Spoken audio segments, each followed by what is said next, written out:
En 1942, Reinhard Heydrich era uno de los hombres más temidos del régimen nazi.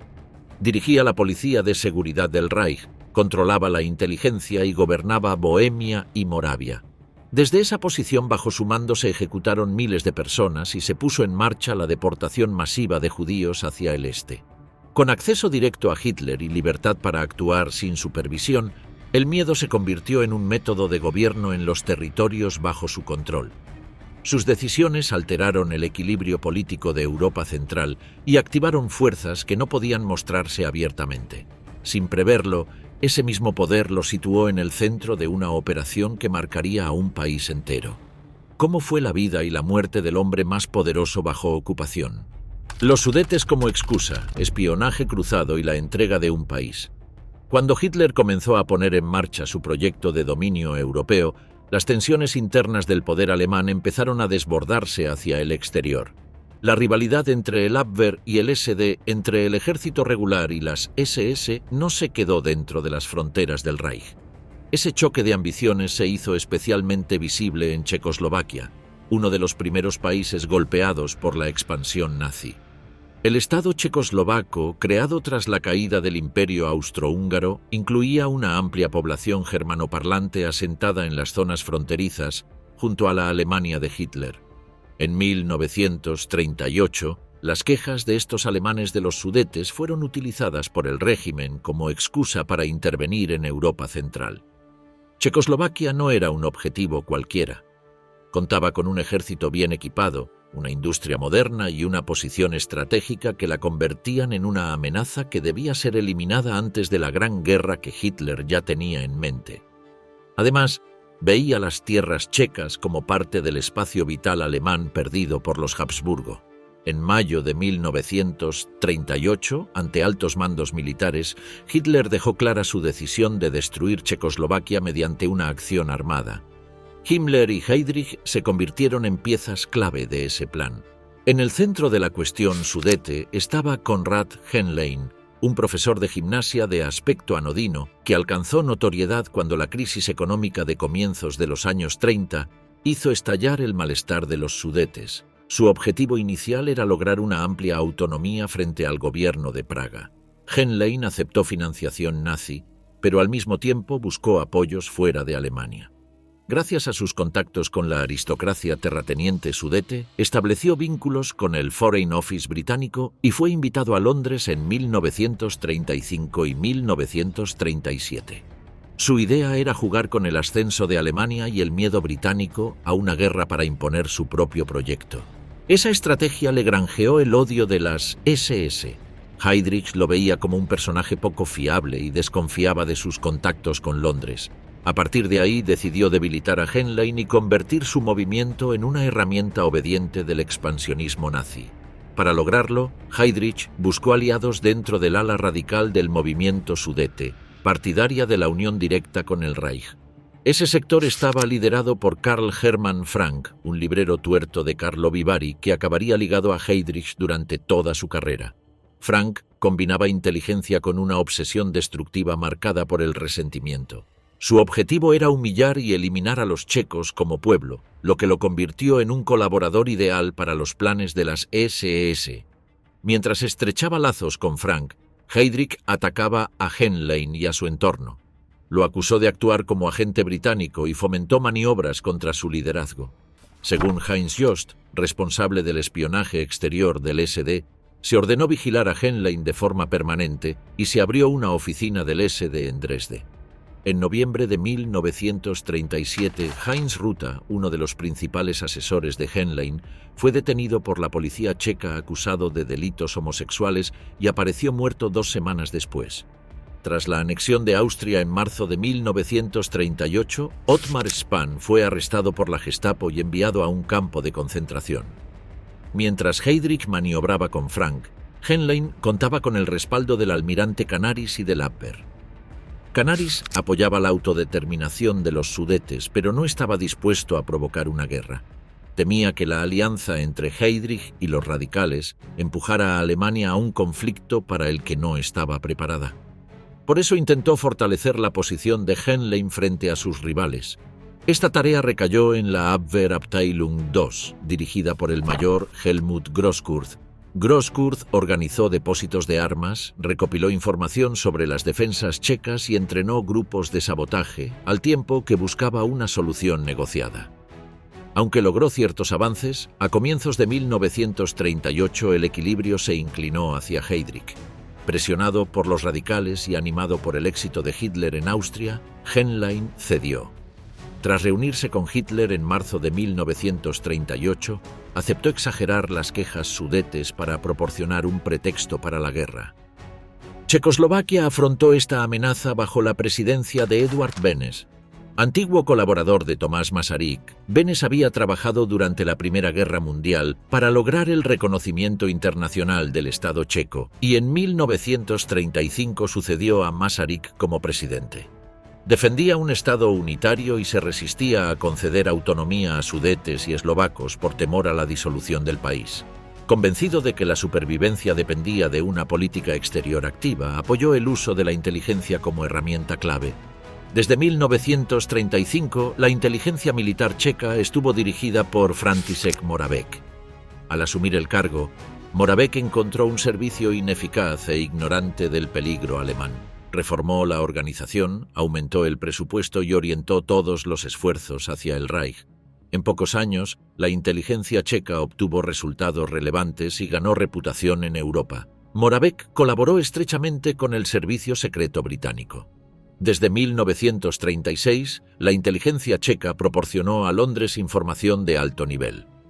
En ese contexto destacó un agente clave conocido como A54, que en 1937 ofreció planes de movilización alemana a cambio de dinero. A54 resultó ser Paul Tümmel, miembro del Abwehr en Dresde con acceso a información sensible. Sus motivaciones nunca quedaron claras, pero su información fue crucial hasta su detención en 1942. A pesar de estos esfuerzos, Benes no logró movilizar apoyo internacional en 1938. En la crisis de Múnich, Gran Bretaña y Francia aceptaron la cesión de los Sudetes. Benes quedó excluido de la conferencia y optó por no combatir en solitario.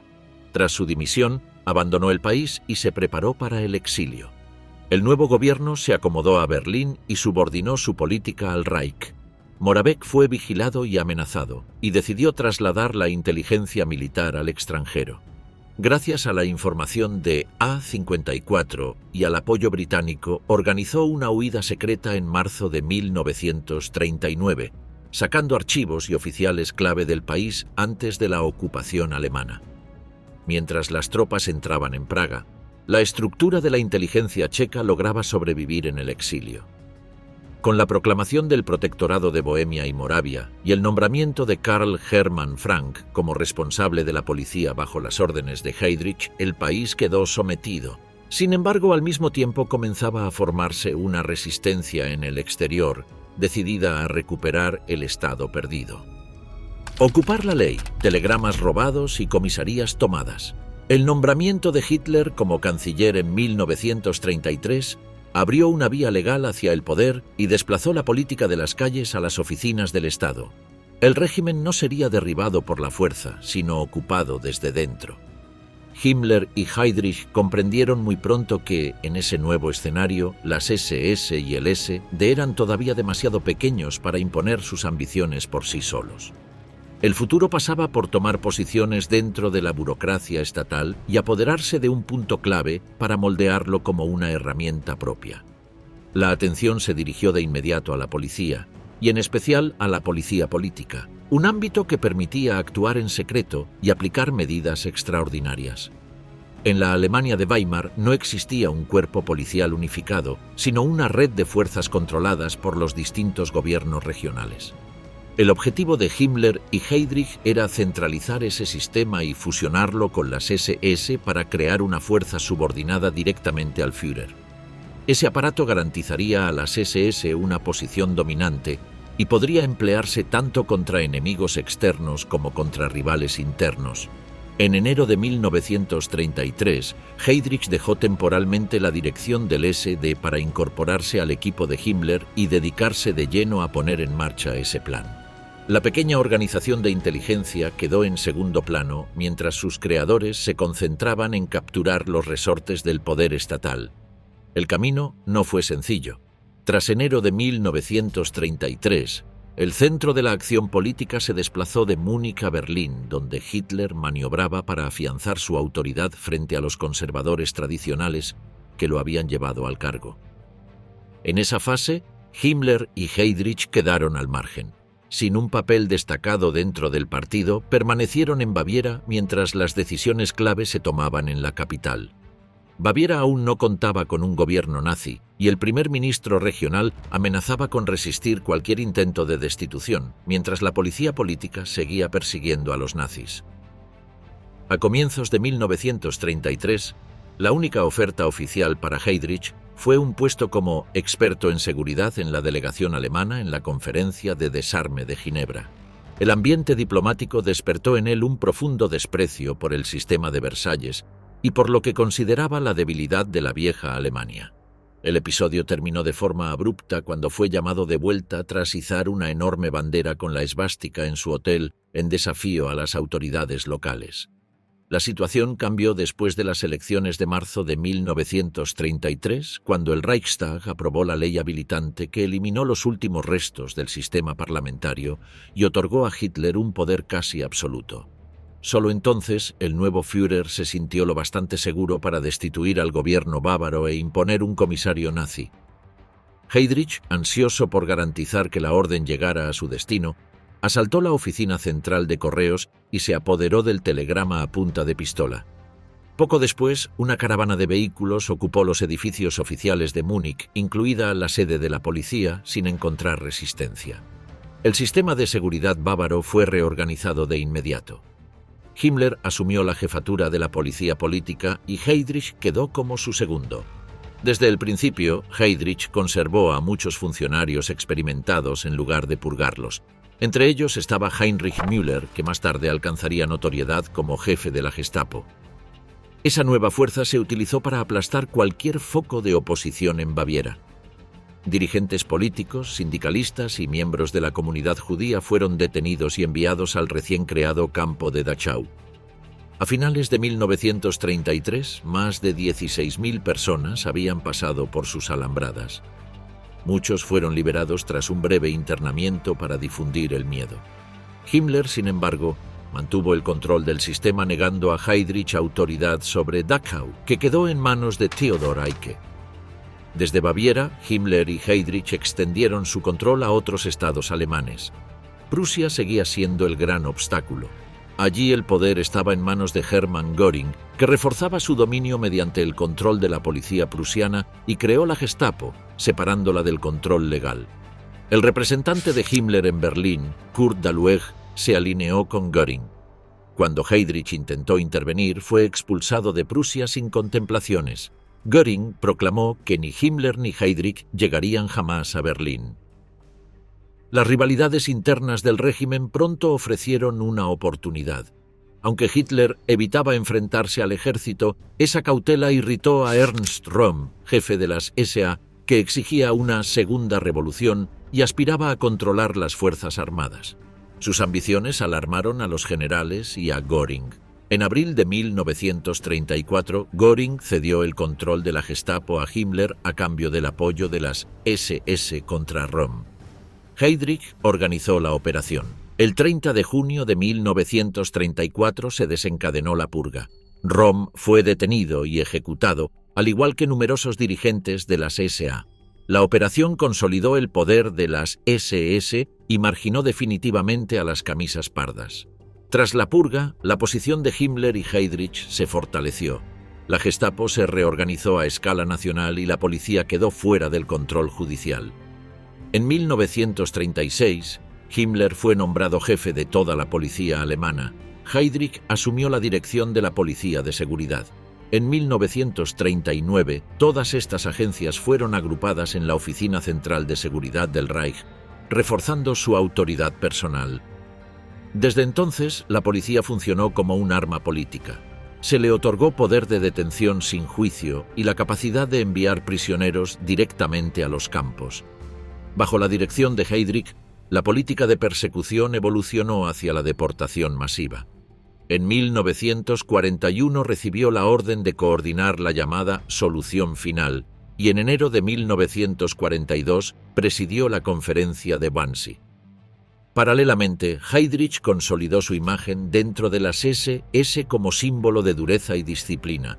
Cultivó la figura de miembro de una élite guerrera, mientras su carácter quedaba dominado por la obsesión por el poder.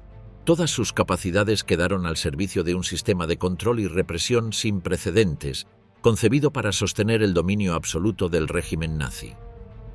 Londres en la sombra, transmisores ocultos y autoridad en juego.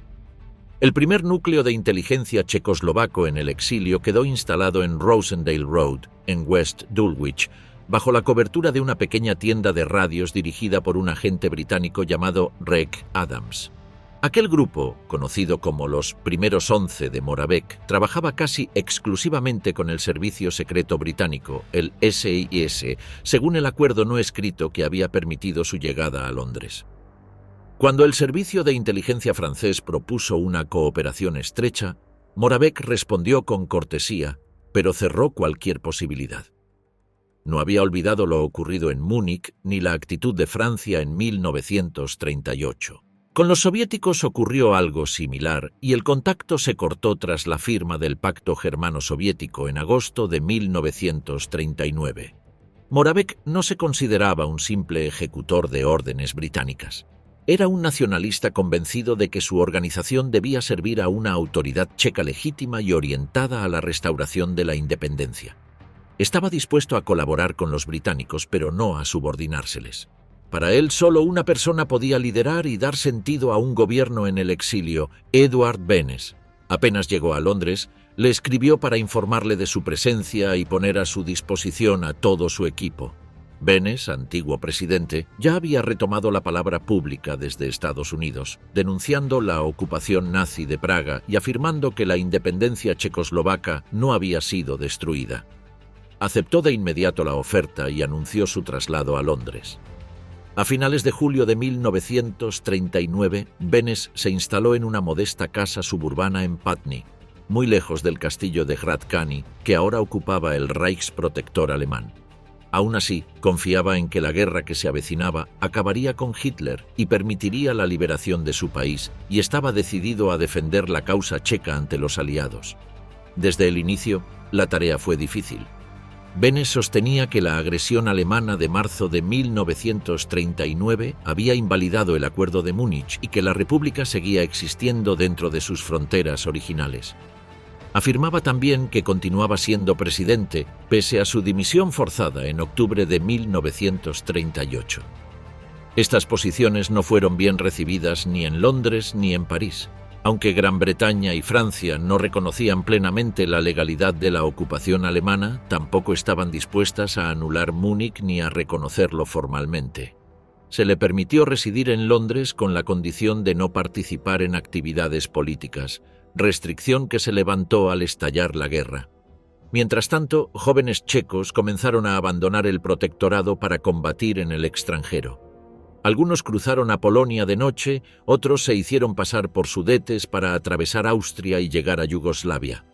Muchos terminaron en Francia, alistados primero en la Legión extranjera y luego transferidos a una nueva unidad checa establecida en Agde, en la costa mediterránea, bajo el mando del general Inger. El trato recibido por parte del mando francés fue deficiente.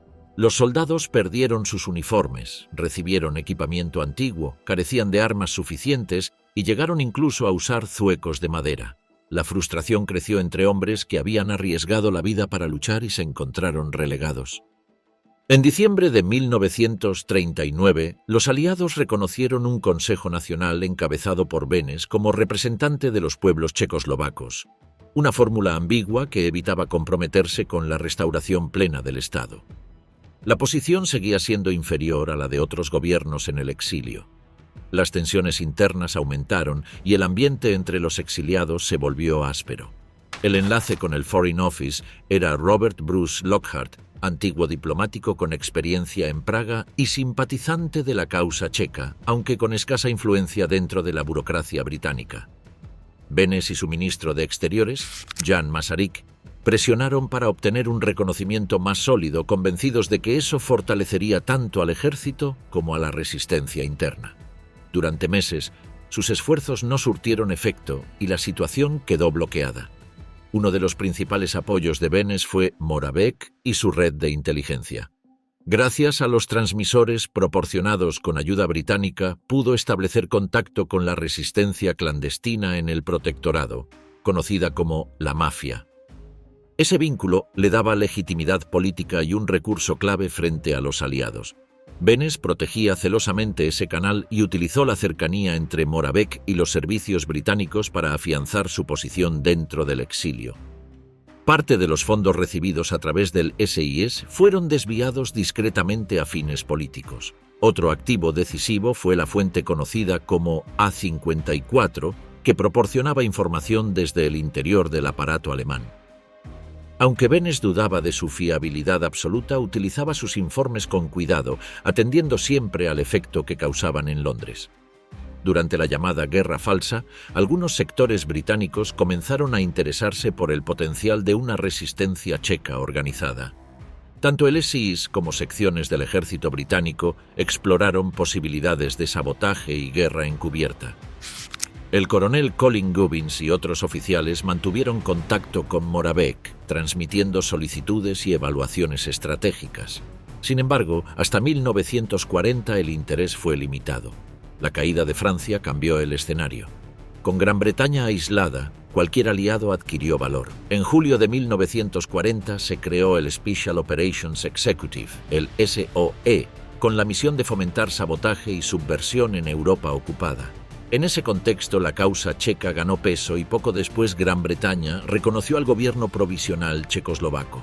Beneš recibió la noticia como un primer avance tangible. Tras los bombardeos sobre Londres, Beneš se trasladó a Aston Abbotts, desde donde siguió gobernando con cautela. Aunque ya contaba con reconocimiento provisional, aspiraba a más. La anulación formal de Múnich seguía pendiente y era clave para sus planes sobre el futuro del país. Moravec reorganizó sus comunicaciones tras la destrucción de su base en Dulwich y estableció un nuevo centro en Surrey, manteniendo control operativo checo. Al mismo tiempo, la red de inteligencia siguió proporcionando información relevante sobre planes alemanes, incluida la prevista invasión de Gran Bretaña. En el protectorado, la resistencia coordinada por el organismo UIOD seguía activa pese a las detenciones. Beneš alentó una estrategia basada en sabotaje discreto, resistencia pasiva e inteligencia, evitando acciones espectaculares que provocaran represalias. Esa política permitió preservar tanto la red clandestina como la autoridad del gobierno en el exilio, aunque el equilibrio seguía siendo frágil y dependía de factores que pronto cambiarían con la ampliación de la guerra en el este de Europa. Leamington Spa. Voluntarios elegidos para misiones sin retorno. En un día helado de octubre de 1940, los 3.000 hombres de la brigada checoslovaca llegaron a la ciudad inglesa de Leamington Spa, en el condado de Warwickshire. El cuartel general, bajo el mando del general Miroslav, se instaló en una gran casa victoriana en el centro del pueblo, mientras las unidades fueron distribuidas en cuarteles y residencias requisadas en los alrededores. El viaje había sido largo y duro, desde el corazón de Europa hasta una región desconocida de Inglaterra, y con la llegada del invierno nadie podía saber si algún día volvería a ver su hogar. La brigada había desembarcado en Gran Bretaña 3 meses antes, marcada por la amargura y el desánimo. En mayo de 1940, los checos habían sido lanzados al combate en Francia sin la preparación ni el equipo adecuados y quedaron atrapados en el colapso del ejército francés. Tras la capitulación del 17 de junio, muchos soldados con familias en territorio francés regresaron a Agde y fueron desmovilizados. El resto, exiliados que no podían arriesgarse a caer en manos de la Gestapo, decidió huir a Gran Bretaña para continuar la lucha. Bajo las órdenes del general Inger, estos hombres se retiraron hacia la costa mediterránea por carreteras saturadas de refugiados y restos dispersos del ejército francés, mientras en Londres, Beneš presionaba a las autoridades británicas para conseguir barcos de evacuación. La brigada estuvo a punto de quedar abandonada en medio del caos. La situación se salvó gracias a la intervención de Lockhart, que movió contactos en el almirantazgo. Los hombres embarcaron sin su equipo pesado, pero con un desprecio profundo hacia Francia, a la que consideraban responsable de una doble traición: Múnich y la derrota militar. Desde el puerto de Liverpool, las tropas fueron enviadas a Cholmondeley Park, cerca de Chester, para reorganizarse. El impacto psicológico fue severo. Reinaba un ambiente cargado de frustración y derrota que derivó en reproches y conflictos internos. Un grupo de soldados acusó a la cúpula política y militar de su situación y exigió la baja. En total, 480 hombres se negaron a obedecer órdenes. La noticia alarmó a los servicios de seguridad británicos, especialmente a MI5, que temían la presencia de cientos de extranjeros descontentos en vísperas de una posible invasión alemana. Moravec atribuyó el motín a la influencia de elementos comunistas, una opinión compartida por las autoridades británicas, aunque Beneš evitó señalar responsables directos. Los implicados fueron internados provisionalmente y luego asignados al Pioneer Corps. Beneš pidió que el episodio se silenciara para evitar daños a la moral de la brigada y a su propia legitimidad. En agosto de 1940, el gobierno provisional firmó un acuerdo militar con Gran Bretaña. Se asignó una misión de enlace y la fuerza fue reorganizada según el modelo británico. Tras los incidentes iniciales, la moral mejoró. La brigada no era una unidad de élite, pero representaba un ejército de voluntarios que había sacrificado todo por su país. Los soldados estaban impulsados por dos sentimientos principales. El primero era el deseo de construir una Checoslovaquia distinta tras la guerra, no simplemente restaurar el viejo estado anterior a Múnich. El segundo era un odio profundo hacia Alemania, alimentado por la humillación sufrida y por la culpa de estar a salvo mientras la población en casa vivía bajo la represión. Solo combatiendo y regresando como vencedores podrían volver con dignidad.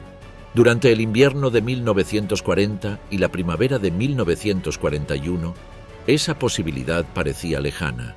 Sin embargo, la ocasión de atacar al enemigo empezaba a tomar forma. En abril de 1941, un automóvil Humber llegó al cuartel general de la brigada en Leamington Spa.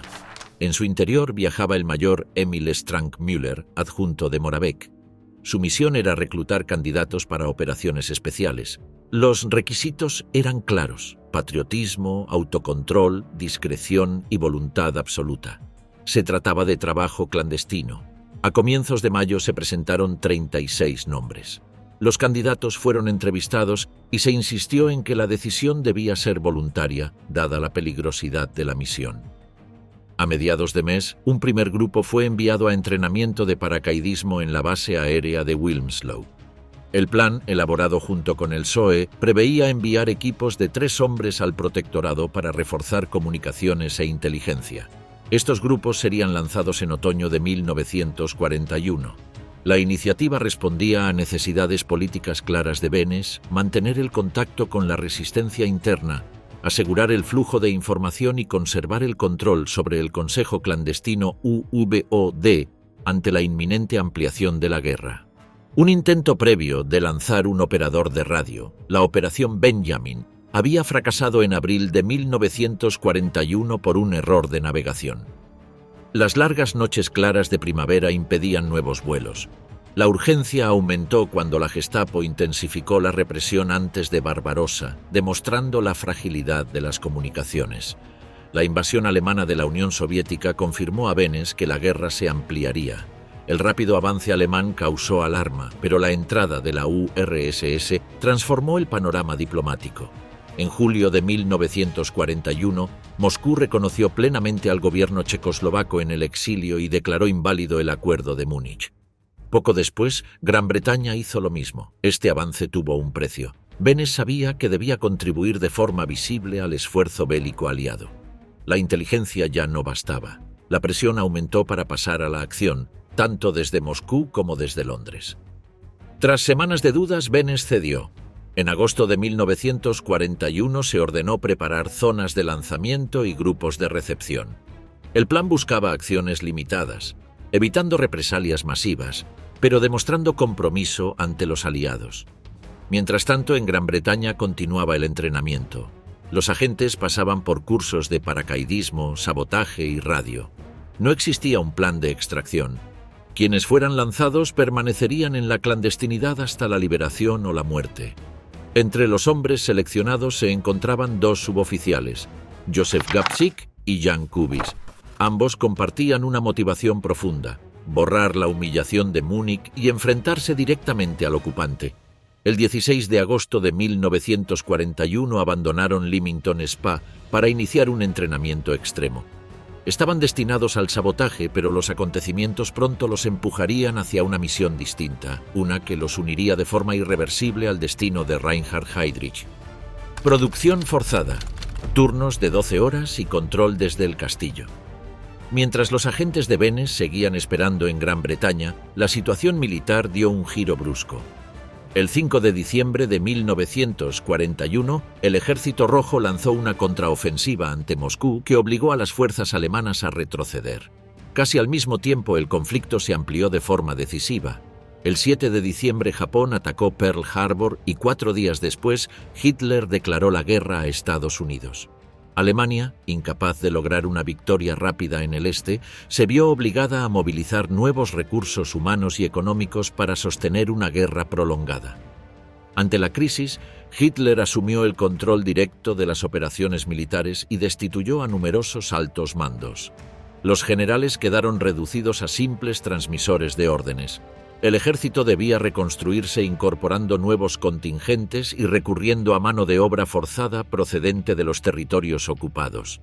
El 10 de enero de 1942, Hitler ordenó incrementar al máximo la producción para reequipar a las fuerzas destinadas al frente oriental, aunque la industria alemana seguía muy por debajo de las necesidades reales. Cuando comenzó la campaña rusa en junio de 1941, Heydrich había ridiculizado a quienes dudaban de una victoria rápida. Hitler proclamó que el enemigo soviético estaba al borde del colapso y Heydrich compartía esa visión, convencido de que los territorios conquistados serían colonizados por el Reich. Sin embargo, a finales de noviembre quedó claro que la Operación Barbarossa no avanzaba según lo previsto. Heydrich no abandonó su proyecto ideológico, pero comprendió que debía aplazarse. Consciente de que su futuro político dependía de impresionar a Hitler, Heydrich reaccionó con rapidez. El protectorado debía adaptarse a una guerra larga mediante una reorganización total de la economía y del aparato político. Detrás de una fachada de autonomía, Bohemia y Moravia quedarían completamente integradas en la economía de guerra del Reich. Desde siempre, las SS habían considerado al gobierno del protectorado como un vestigio peligroso de la antigua independencia checa. A su llegada a Praga, Heydrich ignoró deliberadamente a los ministros checos, dejándolos desorientados y temerosos de acabar como Elías. Veía esta incertidumbre como un paso previo necesario para la reestructuración política. El 16 de noviembre informó a Bormann de que el régimen debía reorganizarse para liquidar gradualmente la autonomía checa desde dentro. Cuando Barbarossa se detuvo ante Moscú, Heydrich actuó. El gobierno del protectorado fue transformado en un instrumento ejecutivo subordinado al castillo de Praga. Ya no sería un órgano para canalizar quejas checas, sino una prolongación directa del Reichsprotector. En el nuevo sistema, los ministros no deliberaban, ejecutaban instrucciones y solo discutían la forma de aplicarlas. Un elemento central de la reforma fue la creación del Ministerio de Trabajo y Economía, dirigido por el tecnócrata alemán Walter Bertsch, que actuaba como informador de Heydrich dentro del gabinete. Al Ministerio de Educación y Propaganda, encabezado por Emanuel Moravec, se le asignó la movilización psicológica de la población en favor del esfuerzo bélico alemán. Moravec, antiguo nacionalista convertido en colaborador, era considerado por Heydrich una herramienta útil. Moravec debía reformar el sistema educativo para producir trabajadores más dóciles para la industria alemana.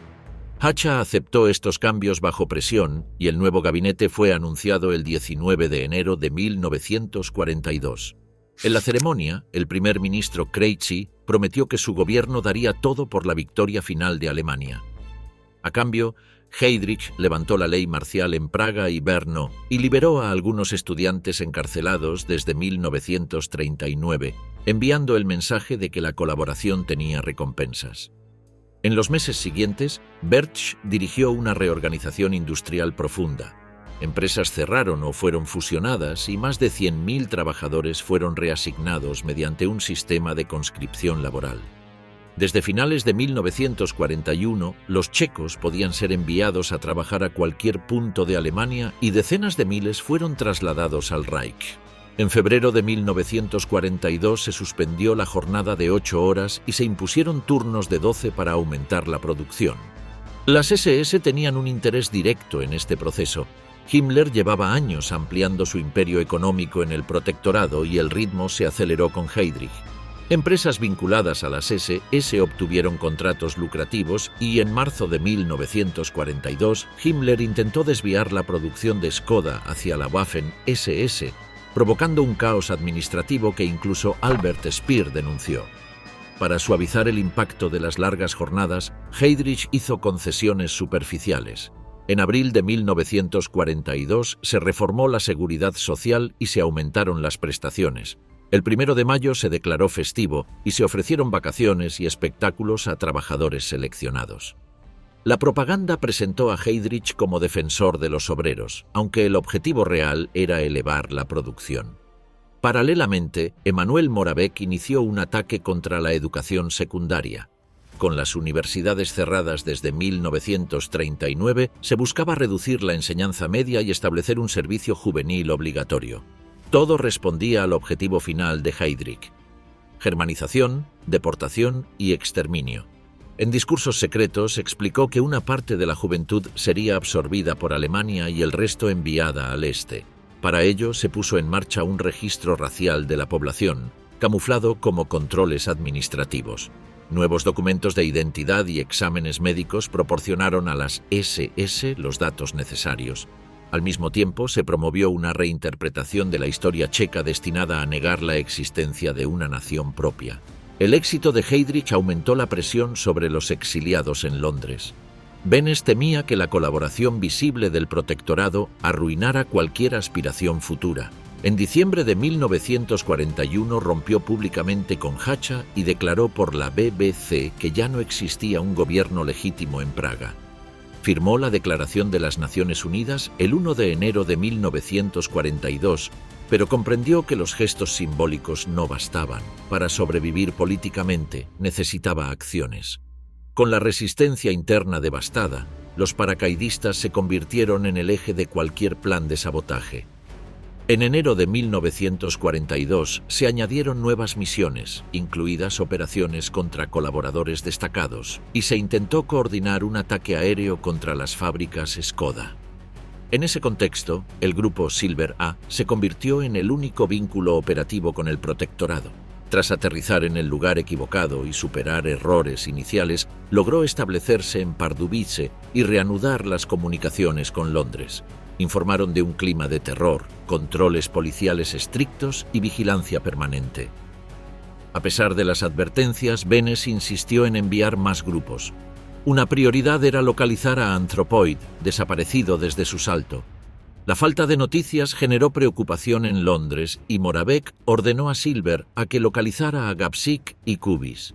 Anthropoid había sobrevivido por fortuna.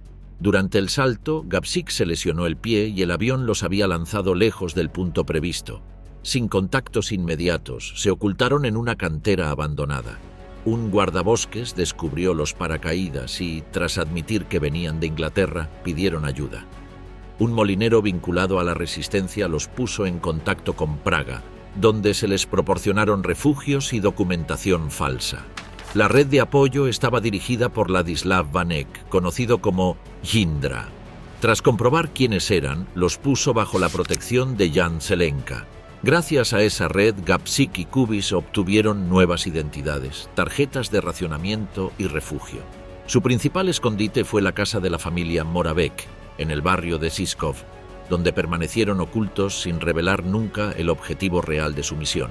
A finales de febrero de 1942, Balsik logró encontrarlos y Londres fue informada de que Anthropoid seguía activa.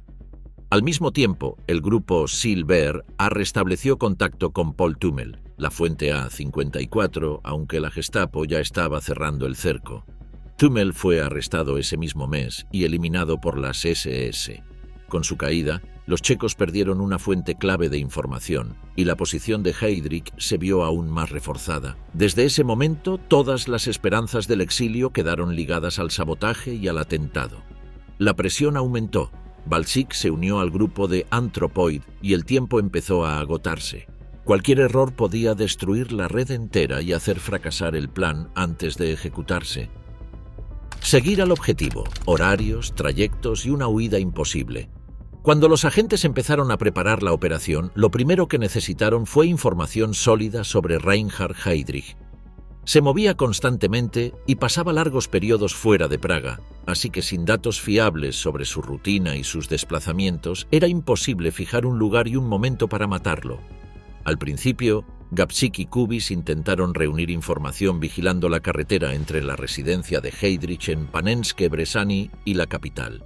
Salían antes del amanecer y regresaban horas después, empapados y cubiertos de barro tras esconderse entre setos y zanjas. Aún así, lo que lograban observar era incompleto. Para completar el cuadro necesitaban información desde dentro.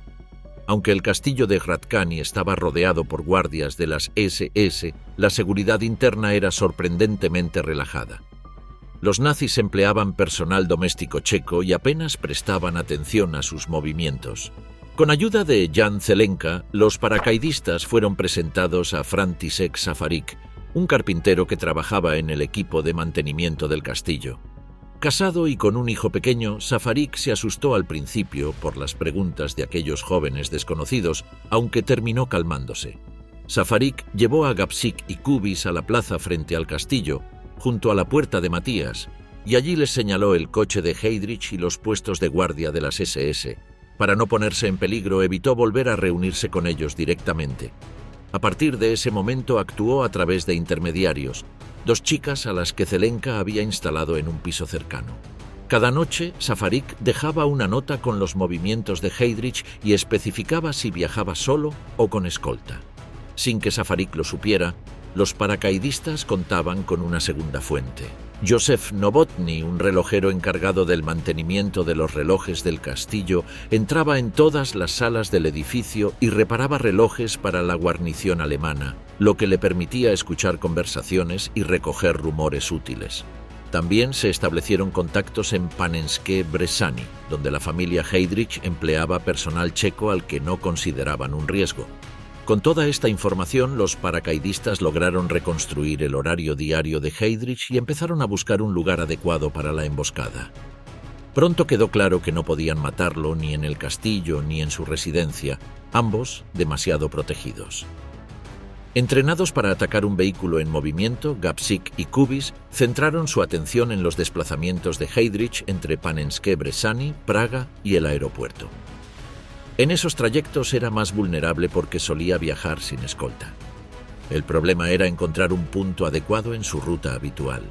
Se estudiaron varias opciones, pero todas se descartaron. Atacar en el centro de Praga era demasiado peligroso. La única alternativa viable era la carretera rural entre Praga y Panenske Brezhany. Tras un reconocimiento detallado, eligieron un tramo boscoso donde la acción terminaría antes de que los guardias pudieran intervenir.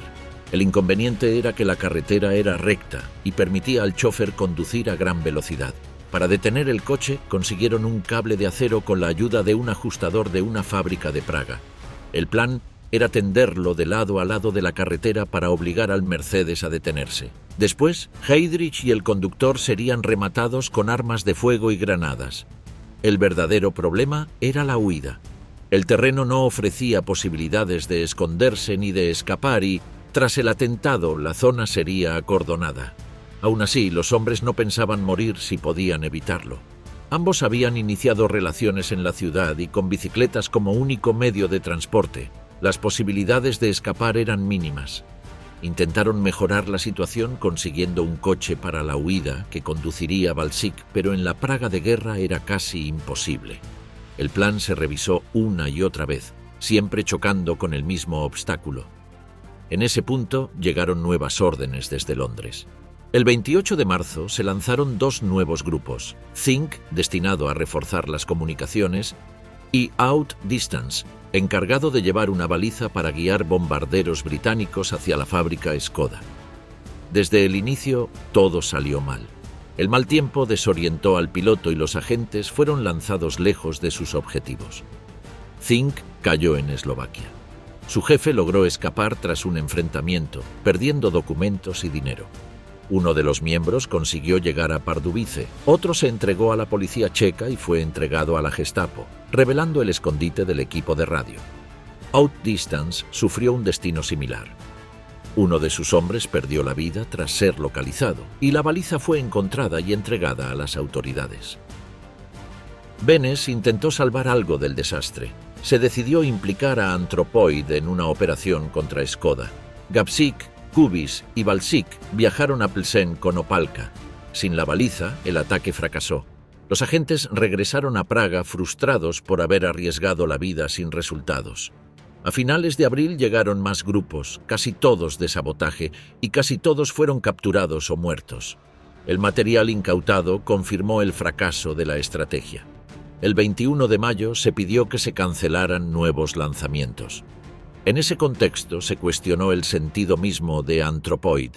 La resistencia temía represalias masivas y trató de detener la operación.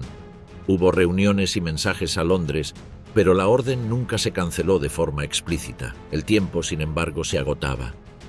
El 26 de mayo, Heydrich asistió a un concierto en Praga. Esa misma noche, Gabčík y Kubis revisaron sus armas. A la mañana siguiente, 5 meses después de su llegada, llevarían a cabo su misión. Septiembre de 1941 en Praga. Purgas, terror y el blanco elegido.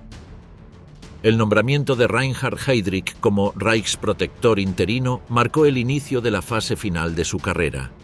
No fue una decisión casual, sino el resultado de una conspiración interna que tuvo 2 víctimas claras: Konstantin von Neurath, el protector oficial al que las SS consideraban débil, y Karl Hermann Frank, cuya ambición fue utilizada por Heydrich como instrumento para su propio ascenso. En el verano de 1941, mientras las fuerzas alemanas avanzaban hacia Moscú, Heydrich empezó a pensar en su futuro dentro del imperio nazi. Ya no le bastaba con dirigir la policía de seguridad. Quería dejar de ser el ejecutor silencioso del régimen y convertirse en una figura central del poder europeo. Bohemia y Moravia eran el primer escalón. Si demostraba que podía someter a los checos, se le abrirían puertas mayores en los territorios ocupados del este. Sus ambiciones coincidían con los intereses de las SS. Himmler quería consolidar el poder de su organización frente al partido y el ejército, pero dudaba en liberar a Heydrich de su control directo. En este contexto apareció un aliado inesperado: Martin Bormann. Para Bormann, enviarlo a Praga servía para debilitar la alianza entre Himmler y su subordinado. Ambos sabían que se trataba de una alianza temporal. Para lograr el puesto, Heydrich necesitaba convencer a Hitler de que la situación en el protectorado era crítica. Exageró deliberadamente la amenaza de la resistencia checa, describiéndola como cercana a la insurrección general.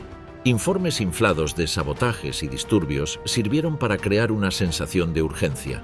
Karl Hermann Frank desempeñó un papel clave en esta maniobra. Junto con el jefe policial Karl Böhm, presentó pruebas alarmantes sobre la supuesta pasividad de Neurath.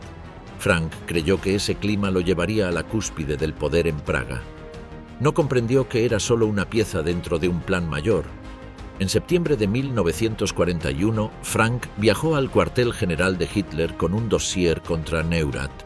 El 21 de septiembre informó al Führer, convencido de que regresaría como nuevo Reichsprotector.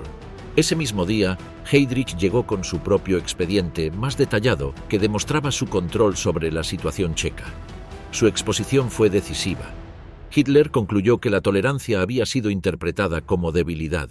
Neurath fue apartado bajo la excusa de una vacación y Heydrich fue nombrado Reichsprotector interino. Con su llegada a Praga el 27 de septiembre, el protectorado entró en una nueva fase. Al día siguiente, la bandera de las SS ondeó sobre el castillo de Hradčany. 4 días después, Heydrich expuso su programa en un discurso secreto, una combinación calculada de terror y concesiones. Su objetivo inmediato era aplastar toda oposición y asegurar la producción industrial para la guerra. El objetivo final era la germanización total del territorio. Desde el primer día se instauró la ley marcial. Tribunales especiales dictaron condenas rápidas, casi siempre a muerte o deportación. Las ejecuciones se dirigieron contra oficiales retirados, intelectuales y líderes naturales de la sociedad checa. Entre septiembre y noviembre, miles de personas fueron detenidas. Con el tiempo, Heydrich redujo las ejecuciones visibles para crear una ilusión de normalidad, mientras la represión continuaba de forma encubierta. Las redes clandestinas fueron devastadas. Las comunicaciones con Londres se cortaron y agentes recién lanzados fueron capturados en cuestión de semanas. Para finales de 1941, la resistencia nacional estaba prácticamente desmantelada como fuerza organizada. Heydrich extendió su campaña al mercado negro, culpándolo de la escasez de alimentos. Utilizó ejecuciones por delitos económicos para ganar apoyo pasivo y liberar recursos agrícolas. Al mismo tiempo, combinó el terror con incentivos materiales para los obreros de fábricas de armamento. El objetivo era despolitizar a la población y reducirla a la obediencia. La ofensiva alcanzó también al gobierno checo. El primer ministro, Alois Eliáš, fue arrestado y condenado a muerte pocos días después de la llegada de Heydrich. El presidente Hácha, enfermo y debilitado, fue presionado hacia una colaboración abierta. Participó en campañas propagandísticas que culpaban a Londres y Moscú de la violencia. Heydrich celebró haberlo ganado para su causa. Mientras tanto, el destino de los judíos checos quedó sellado. Antes incluso de la conferencia de Wannsee, Heydrich ordenó la creación del gueto de Terezín como paso previo a las deportaciones al este. Decenas de miles fueron enviados a los centros de exterminio. Ante esta escalada de terror, en Londres comenzó a imponerse la convicción de que la situación en el protectorado exigía una respuesta visible. Así nació la idea de una acción espectacular. Un asesinato llevado a cabo por paracaidistas entrenados, presentado como un acto de resistencia nacional. Se consideraron varios objetivos, pero Heydrich era el símbolo máximo del terror nazi. Su muerte tendría el mayor impacto político. La operación se concibió en el más absoluto secreto.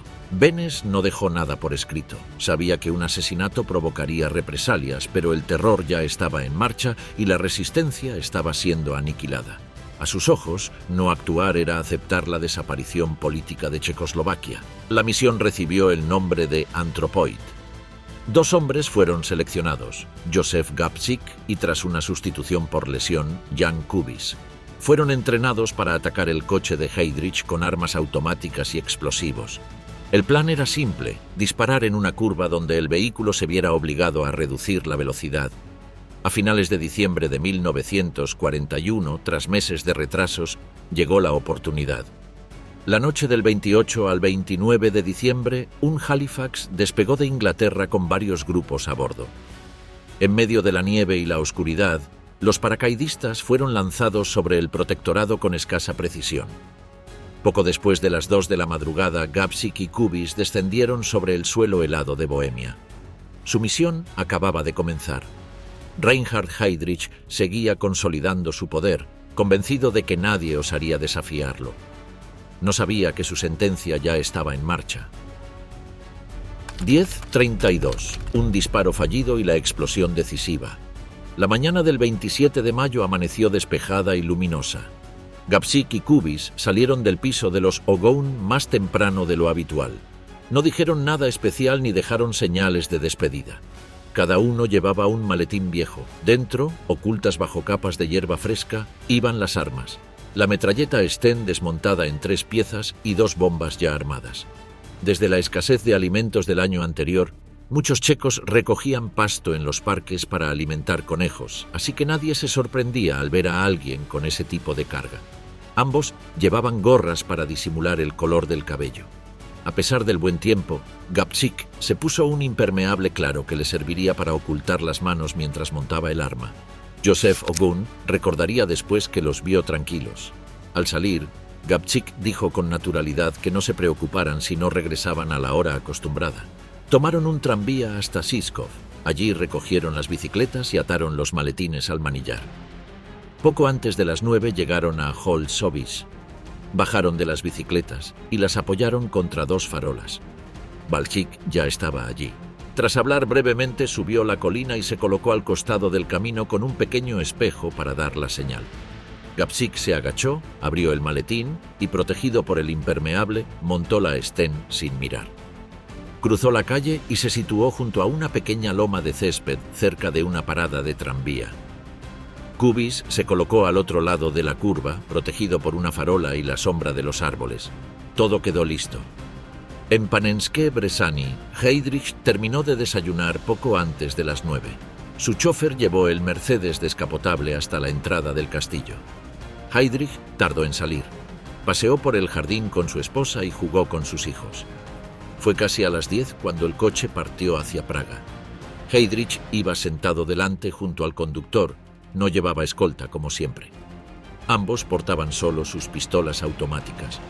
En Holzowicz, el tráfico fue disminuyendo.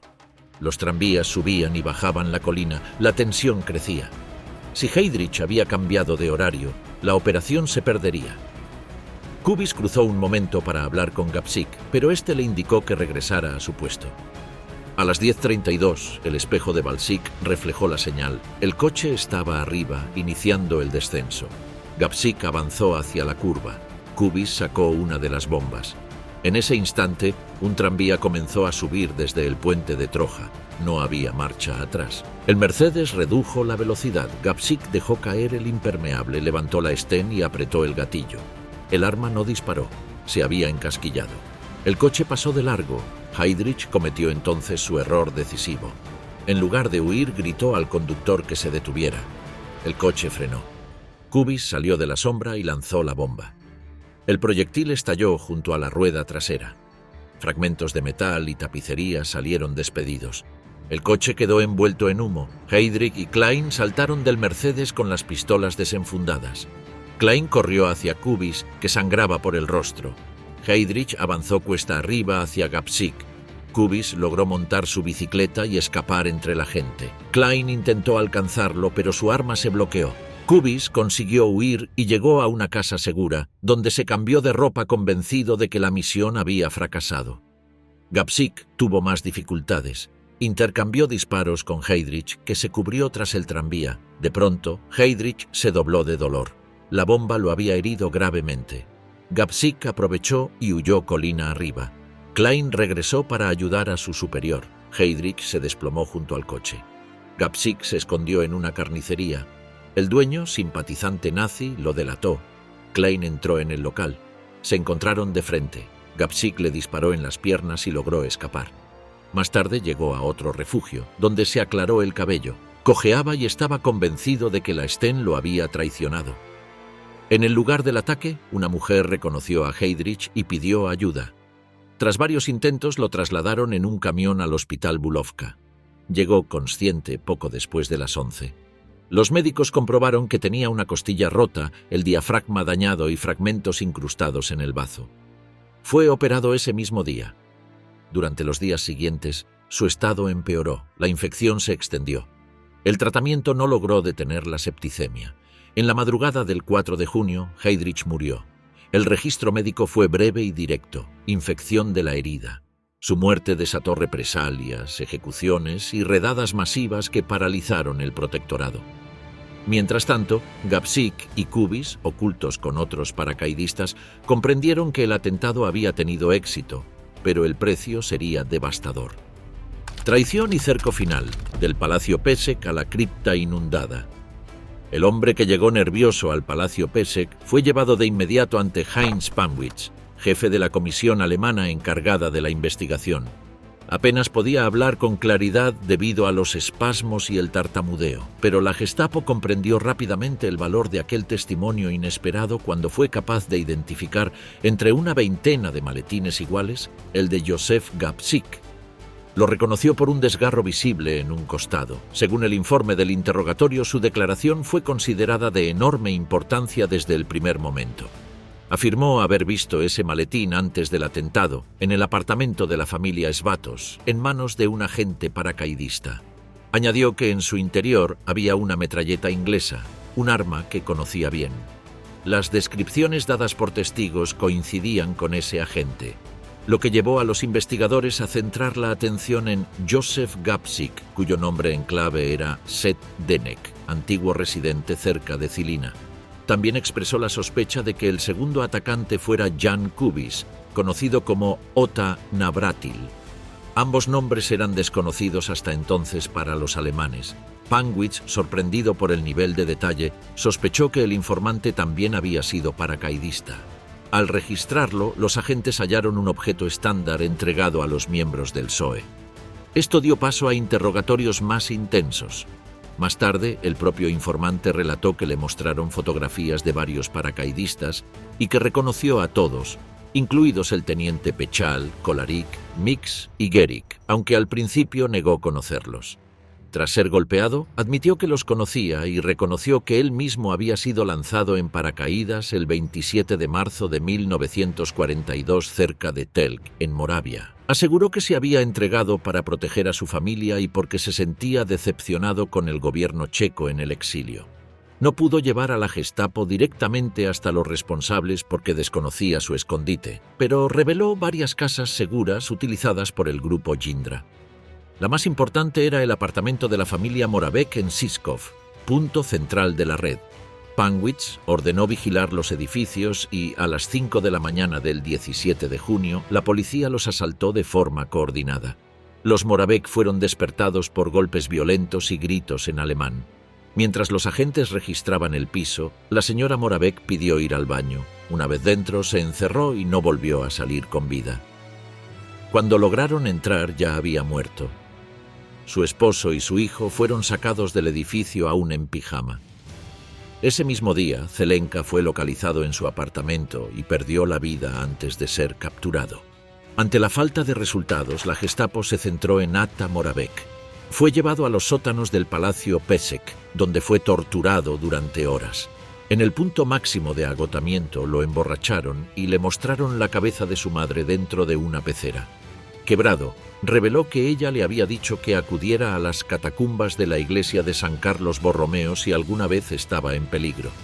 Ya entrada la noche, Panwitz movilizó a las autoridades de Praga para obtener planos del templo, sin éxito. Se decidió entonces establecer un doble cerco alrededor de la zona, utilizando más de 700 hombres de las Waffen-SS. Se ordenó vigilar alcantarillas, tejados y accesos con la instrucción expresa de capturar a los hombres con vida. A las 4:10 del 18 de junio, camiones con tropas de las Waffen-SS llegaron a la iglesia. 5 minutos después, un grupo de la Gestapo entró tras ser recibido por el sacristán. Al registrar la nave principal no encontraron a nadie, pero al forzar la reja que daba acceso al coro, una granada rodó escaleras abajo y estalló. Al mismo tiempo se abrió fuego desde arriba. La explosión hirió a un alemán y dejó a oscuras gran parte del templo. Los disparos de las SS desde los tejados destrozaron las ventanas y provocaron incendios en los ornamentos del altar. Panwitz ordenó retirada para evitar bajas por fuego propio. Las SS intentaron tomar el coro por la estrecha escalera. El combate duró 2 horas. Al final encontraron a 2 paracaidistas fallecidos por causas internas y a un tercero gravemente herido, Jan Kubis, que murió poco después en el hospital. Los otros 2 cuerpos pertenecían a Bublik y Opalka. Al no encontrar a Gapsik, interrogaron al sacerdote Vladimir Petrek, quien señaló la entrada oculta a la cripta. Panwitz trató de negociar la rendición mediante altavoces, prometiendo trato como prisioneros de guerra. Los hombres atrapados respondieron que eran checos y que no se rendirían. Se intentó inundar la cripta utilizando a los bomberos de Praga. Las mangueras fueron cortadas o rechazadas bajo fuego. También se emplearon granadas de gas lacrimógeno, que en ocasiones eran devueltas. Cuando Karl Hermann Frank llegó al lugar, exigió una solución inmediata. Contra la oposición de Panwitz ordenó el asalto. Las tropas avanzaron por el agua y el gas, pero fueron repelidas. Finalmente, se decidió abrir una segunda entrada con explosivos. Antes de que el ataque comenzara, se escucharon 4 disparos. Al entrar, los soldados encontraron a los 4 hombres muertos, con heridas en la sien. Habían decidido no entregarse y el enfrentamiento llegó a su desenlace final. Los cuerpos fueron sacados a la calle. Entre las armas halladas estaban los 2 revólveres Colt utilizados en el atentado. Gapsik fue identificado en el lugar. 3 días después, Bartos, del grupo Silver A, fue localizado y murió tras un tiroteo. Su operador de radio, Potuček, fue abatido el 2 de julio. El pueblo de Lesaki, que había ocultado el transmisor, fue arrasado el 24 de junio. Los adultos fueron asesinados y los niños separados. Solo 2 fueron considerados aptos para germanización. Las represalias continuaron durante el verano. Entre finales de mayo y principios de septiembre de 1942, más de 3.000 checos fueron arrestados y más de 1.300 ejecutados. A esto se sumaron los deportados judíos y los familiares de los paracaidistas, muchos de los cuales fueron asesinados en Mauthausen. El clero ortodoxo fue condenado y la iglesia disuelta en el protectorado.